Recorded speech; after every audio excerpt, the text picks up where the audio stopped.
It's a wonderful Thanksgiving tradition here at the White House. There's a lot to say about it, but it's chilly outside, so I'm going to keep this short. Nobody likes it when the turkey gets cold. I don't know if they're imagine or not. At any rate, I want to thank Ronnie Parker, chairman of the National Turkey Federation, and his family from Monroe, North Carolina. Ronnie's got 44 years in the turkey business, and he also is the grower of our honored guest today. And Lexi, you got a lot of help from Lexi, our fourth generation member of the ranch where the turkeys were raised and prepared for this very day. They don't know what the verdict, I'm not sure of the verdict yet, but we're going to find out in a minute. They listen to a lot of music, I'm told, in order to prepare for the crowd noise today. That's real hard work. And they interacted with the children to show their softer side. Sounds like another flock hoping to come to Washington 2024. But look, we're joined by another special guest, and that is for what is the largest national turkey presentation ever held at the White House. My dear friends, I'm going to introduce them again, Roy Cooper and First Lady Kristen Cooper here. Truly fantastic leaders. Say hi. We're also joined by Congressman Dan Bishop. Where are you, Danny? Hey, Dan, welcome. Great to see you here. Thank you. And from the 9th District of North Carolina. And a special thanks to members of my staff for their young children who are here today as well. Matter of fact, if you look, you see that dog up in the balcony there? That's my dog, Commander. I was worried if he came down here with all, he just did nothing but kiss you and lick you. He may go after the turkey, so I kept him up there. But we're joined by another group of kids, as I said, from students from Brooklyn Middle School. The reason they're here in Washington, the reason they joined us today is, you know, they were invited a couple years ago to come, but because of COVID, we couldn't have it. So I'm glad you guys came this year. Thank you very, very much for coming. And we're also joined by students from the 4-H programs of Virginia and Maryland, and the folks from the National Future Farmers of America. I want to thank them for being here as well. But before I gobble up too much time, I didn't mean to get started, man. Don't start. Well, that's my grandson, Bo, up there, my granddaughter. Don't let him jump. At any rate, you know, we got to get on with this. First of all, the votes are in. They've been counted and verified. There's no ballot stuffing. There's no foul play. The only red wave this season is going to be a German Shepherd Commander knocks over the cranberry sauce on our table. That will cause. They are big turkeys, aren't they? My fellow Americans, please welcome the 2022 National Thanksgiving Turkeys, Chocolate and Chip.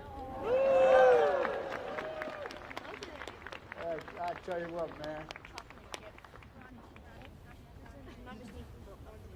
They can go wherever they want.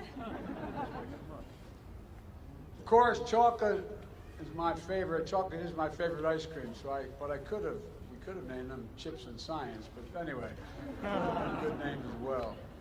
The chocolate chip weighs 46 pounds, and I'm told he loves catching sun on the Outer Banks. And Chip weighs 47. And he loves barbecue and basketball, I'm told. After receiving their presidential pardons today, Chocolate and Chip are going to head to one of the nation's great basketball schools and research universities, North Carolina State. Now, when we told them they were joining the Wolf Pack, they got a little scared. But then we explained it was just a mascot for the school, as one of the nation's best poultry science departments in the country. And now, based on their temperament and commitment to being productive members of society, I hereby pardon. Yes. I hereby pardon Chocolate and Chip. Which one's Chocolate? Who's Chip? Chocolate, you're pardoned, and so are you, Chip. Chip said, I know, I don't even have to be told. Honey, why don't we put them on the table? Can you do that? You can do that.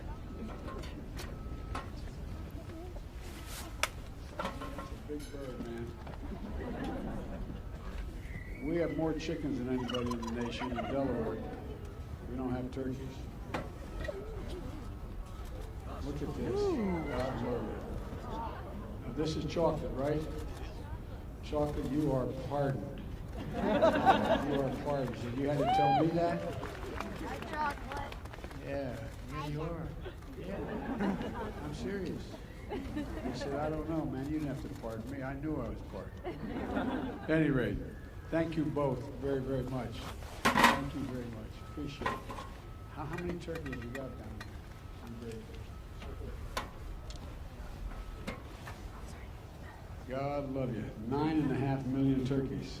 I tell you what, that's like some of the countries I've been to. Anyway, you want to talk? Look, folks, in all seriousness, let me close with this. We can't forget the reason for Thanksgiving in the first place. Pilgrims thought it was pretty important in tough times to come together and thank God, grateful for what we have. That's what the Thanksgiving tradition is all about, being grateful for what we have. And grateful for fellow Americans who we may never meet, but who are grateful. There you go. They're grateful. And think about the scientists and researchers, doctors and nurses keeping us safe through the pandemic. 2 years ago, we couldn't even safely have Thanksgiving with large family gatherings. Now we can. That's progress, and let's keep it going. We have new COVID vaccine updates to deal with, new variants to protect you and your loved ones. So get it today. Get your flu shots as well. This winter can be much happier than recent holiday seasons, but you have to do your part. Please visit vaccines.gov. Decide what you're going to do. We're also grateful for frontline workers that are keeping essential services going and growing and providing food on our tables. We're grateful for our faith leaders and their counsel and comfort and support. Later today, Jill and I are going to be flying down to North Carolina, to Cherry Point, North Carolina, for a Friendsgiving, where we'll be serving Thanksgiving dinner to the troops and military families to demonstrate our gratitude for their service and sacrifice. And so many of those families are missing someone at their table today, like our family. So many military folks that we have lost.